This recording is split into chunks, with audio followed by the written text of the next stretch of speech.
To my channel. कैसे हैं आप सब।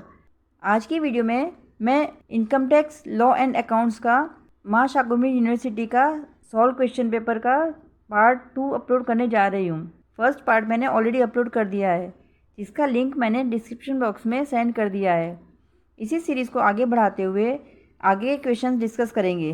So let's start MCQs of income tax law and accounts. 27th question is salary includes wages, pension, commission on sale और all of this.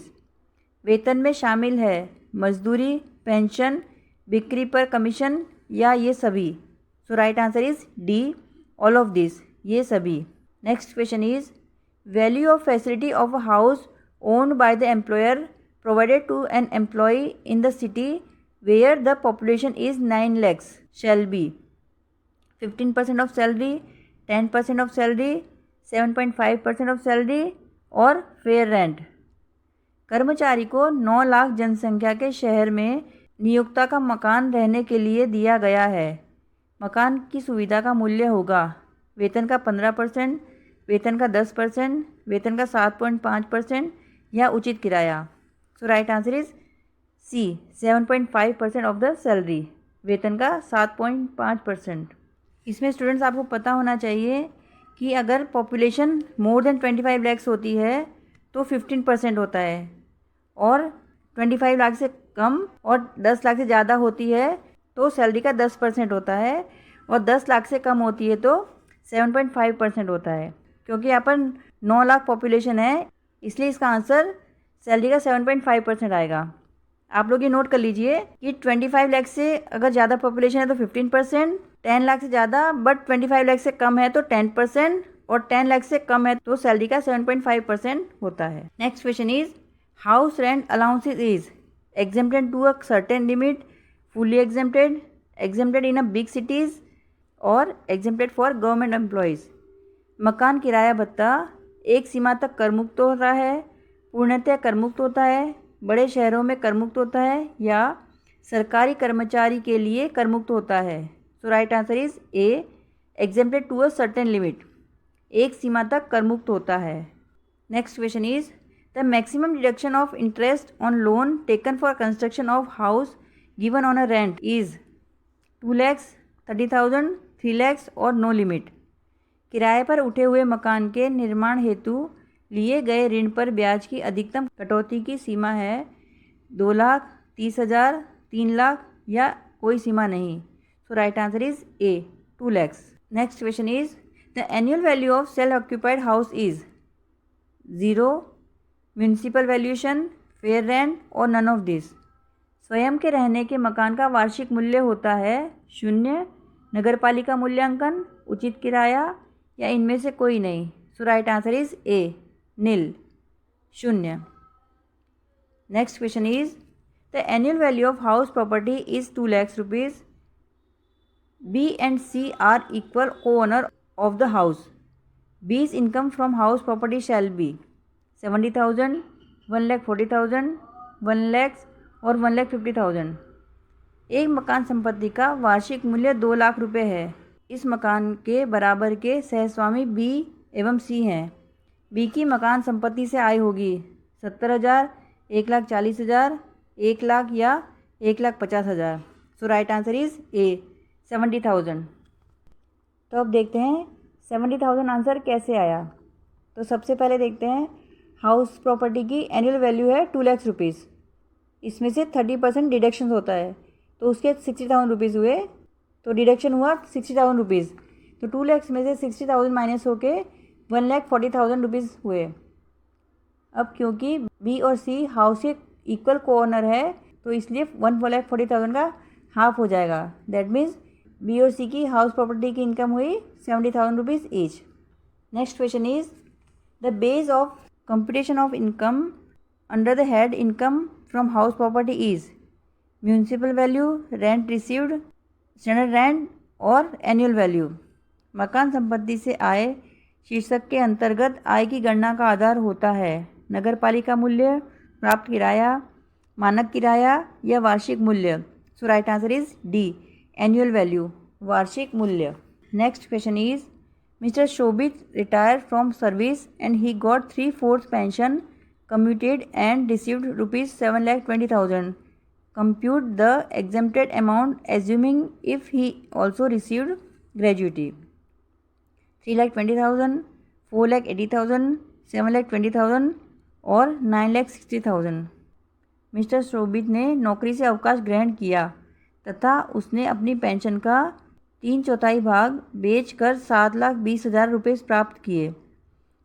कर मुक्त राशि की गणना कीजिए, यह मानते हुए कि उसने ग्रेजुटी भी प्राप्त की है। 3,20,000, 4,80,000, 7,20,000 या 9,60,000। सो राइट आंसर इज़ 3,20,000। अब देखते हैं आंसर 3,20,000 कैसे आया। यहाँ 3/4 पेंशन गिवन है जो कि 7,20,000 है, तो इससे हम लोग फुल पेंशन पहले काउंट करेंगे। तो फुल पेंशन के लिए 7,20,000 इंटू 4/3 होगा, तो इस तरह शोभित की फुल पेंशन आई 9,60,000। अब क्योंकि इसने ग्रेजुटी रिसीव कर रहा है, तो जब भी कोई पर्सन ग्रेजुटी रिसीव करता है तो उस 1/3 पेंशन एग्जेम्प्टेड होती है, और अगर वो ग्रेजुटी रिसीव नहीं कर रहा है तो 1/2 पेंशन एग्जेम्प्टेड होती है। तो इस तरह 9,60,000 का 1/3 3,20,000 आपका आंसर आएगा। Next question is maximum exempted amount of encashment of earn leave received by an employ is 2 lakh rupees, 3 lakh rupees, 5 lakh rupees या 20 लाख रुपीज़। कर्मचारी द्वारा न ली गई छुट्टियों के बदले में प्राप्त रकम की अधिकतम कर मुक्त राशि है 2 लाख, 3 लाख, 5 लाख या 20 lakh. So right answer is B 3 lakhs, 3 lakh. Next question is the commuted pension in case of employee does not get gratuity shall be exempted 1/2 of the total pension, 1/3 of the total pension, 1/4 of the total pension और 2/3 of the total pension. एक कर्मचारी को gratuity प्राप्त नहीं होती है तो उसे प्राप्त एक मुश्त पेंशन कर मुक्त होगी। कुल पेंशन का 1/2, कुल पेंशन का 1/3, कुल पेंशन का 1/4 या कुल पेंशन का 2/3। So right answer is A 1/2 of the total pension. अभी हमने इससे पहले क्वेश्चन में डिस्कस किया था कि अगर कोई पर्सन ग्रेजुटी लेता है तो 1/3 ऑफ पेंशन एग्जेम्प्टेड होगी, और अगर वो ग्रेजुटी नहीं लेता है 1/2 of the total pension exempted होगी। Next question is ₹30,000 paid in cash for hire charges of goods carriage the disallowed expenses shall be 25% of the amount paid ₹20,000, ₹30,000 और नील। माल वाहन भाड़े का भुगतान 30,000 रुपये रोकड़ में किया गया है, अस्वीकृत व्यय होगा। भुगतान की गई राशि का 25%, 20,000 रुपये, 30,000 रुपये या 0। So right answer is D nil, 0। Next question is what would be the assessment year of the financial year 2021-22, 2018-19, 2019-20, 2021-22 और 2022-23। वित्तीय वर्ष 2021-22 का कर निर्धारण वर्ष कौन सा है? 2018-19, 2019-20, 2021-22 या 2022-23। सो राइट आंसर इज डी 2022-23, 2022-23। देखिए, जो भी फाइनेंशियल ईयर होता है उस ईयर में जितनी भी इनकम होती है उस पर टैक्स काउंट होता है, इसीलिए हमेशा आपका असेसमेंट ईयर होगा वो फाइनेंशियल ईयर के नेक्स्ट ईयर होगा, फाइनेंशियल ईयर कंप्लीट होने के बाद वाला। इसलिए यहाँ पर फाइनेंशियल ईयर आपको 2021-22 गिवन है, तो आपका असेसमेंट ईयर होगा 2022-23। Next question is allowed items when computing business income is doubtful debts reserve, actual bad debts, doubtful debts और ऑल ऑफ दिस। व्यापार से आय की गणना में स्वीकृत होता है संदिग्ध ऋण संचय, वास्तविक डूबत ऋण, संदिग्ध ऋण या ये सभी। So right answer is B actual bad debts, वास्तविक डूबत ऋण। Next question is under which the work of a doctor is covered trade, business, profession और नन ऑफ दिस। एक डॉक्टर का कार्य किसके अंतर्गत आता है? व्यापार, व्यवसाय, पेशा या इनमें से कोई नहीं। So right answer is C profession, पेशा। Next question is out of the following which expenses is not an admissible expenses? Income tax, bad debts, goods and service tax और एक्साइज ड्यूटी।